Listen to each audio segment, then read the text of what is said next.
Well, hi everyone. I'm John Ritland, back with another double review of two more Netflix originals, Dangerous Lies, which was absolute shit, and Sergio, a biographical drama romance movie that actually had some pretty good acting. I also gave away which one I absolutely hated. Or did I? Maybe I hated the second one more. No, I hated Dangerous Lies a whole lot more, and like any multi-movie review that I do, there's going to be a ton of spoilers in these. But boy, Dangerous Lies. Let's just start off with it. This movie is absolute dog shit. It involves a young couple where they come into some money because of an old guy that the main woman is taking care of, and there's this weird plot of criminals that are trying to get at maybe some possible stolen jewelry or some other money, or maybe there's going to be ghosts in the house. It seems like they had about 50 other ideas that they were going with, and then they just threw them all in a pot, blended them around, and figured, okay, well, we'll just pour this out, and we'll call it a movie. This is barely a first draft. It is like about three plots rolled into one, like three somewhat, like, basic ones rolled into one, and then everything was just cut out, and all these pieces were just sewn together. It's just fucking bad. It's really fucking bad. The basic plot is Katie, Camila Mendez. She's a waitress. She's working a night shift, and she's got her boyfriend Adam, who foils a robbery. A robbery that he is somehow able to foil by, since it's at a diner, he uses a frying pan to basically, crush the criminal. He's seen as a hero. Months later, he's out of school because he had to get a job. That investigation is seemingly closed. She's taking care of an older man, doing some caregiver work, and the bills are piling up. This old man likes her and leaves her some money, actually writes her a check after hearing about her financial troubles. This agency she's working for, where she's a caregiver, is unaware of this money, but she doesn't want to do it. The boyfriend's like, hey, we really need the money. We really need this. You wanted to get this stuff. You didn't ask for the money. You simply said that we were experiencing financial trouble. So they get this. Oh, and there's this real estate agent by the name of Cam Gigadet. I'm pretty certain I said that wrong. He was in Twilight, by the way. He's the kind of guy, he actually reminds me a bit of Channing Tatum's character from Jupiter Ascending, with about, twice as much charisma, but 2 times as much as zero is still zero. The guy's not actually a bad actor. He's just given absolutely nothing to work with. It turns out that he is not a real estate agent. He has been casing this place because it turns out that this old man, Leonard, had some gardener guy that was a young man named Ethan that's just suddenly stopped showing up. There were a whole bunch of uncashed checks. And after this old man, Leonard, dies, he leaves everything to Katie because he trusted her. But it's kind of weird because nothing was ever mentioned about a will or anybody that he knew, and this attorney just suddenly shows up. And why is this attorney here? It's like, why was everything left to her? It's suddenly weird. And Sasha Alexander, who was Agent Kate in NCIS first couple seasons, the one that got the bullet through her head because she wanted to be written off the show, that she's in this and she's investigating and she suspects that there's something wrong, but it all points to the husband. It all points to Adam. Not because he's black, even though that seems to be the implication they're going with. No, it's because they feel that maybe he set up the diner robbery as a way to foil it, to be seen as a hero, to cover up some crimes that maybe he did with this guy that is in jail because the guy is suddenly dead, the guy that committed that attempted robbery. And wait, what happened to all this? Why is this weird real estate agent, around? Why is this lawyer suddenly here? Oh, it turns out that everybody's in on this plot to get some stolen diamonds that this guy Ethan, who suddenly went missing, is found in the shed. He's found dead in the shed. It just sounds like a weird limerick. And he has these diamonds on him. Oh no, what the hell's going on? Well, everybody suspects that Katie's actually the one that did something, but no, it wasn't.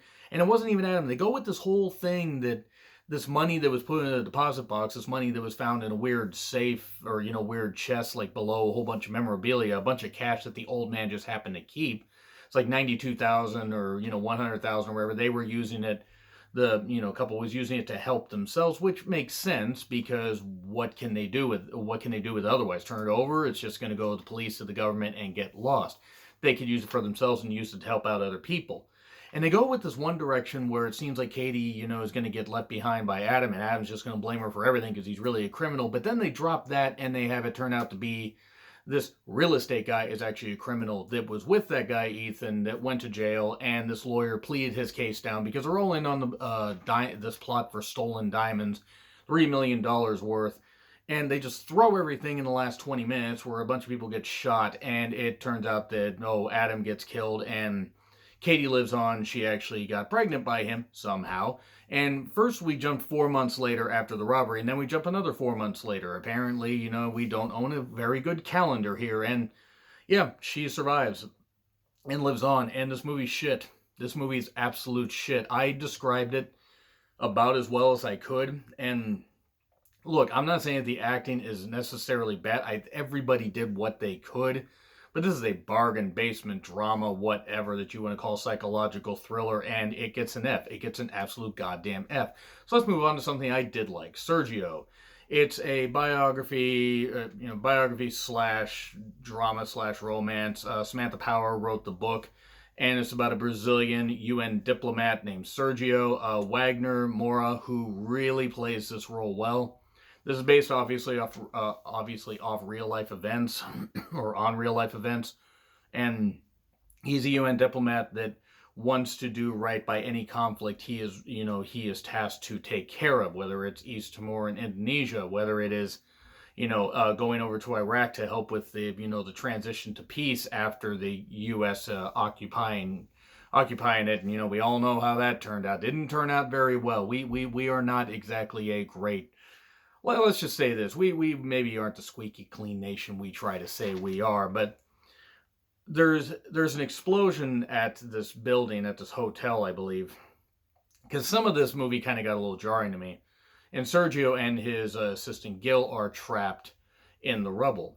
Well, Sergio ends up seeing things through flashbacks, like how he meets a woman named Carolina, Ana de Armas, who was in Knives Out, an absolutely stunningly beautiful woman who has really done great in a number of movies that she's been in the last few years. She's really come on as being an actress that you would want to check out in more ways than one. But in seriousness, she helped make Knives Out quite good. Blade Runner 2049, I wasn't the biggest fan of, but she was fine in that.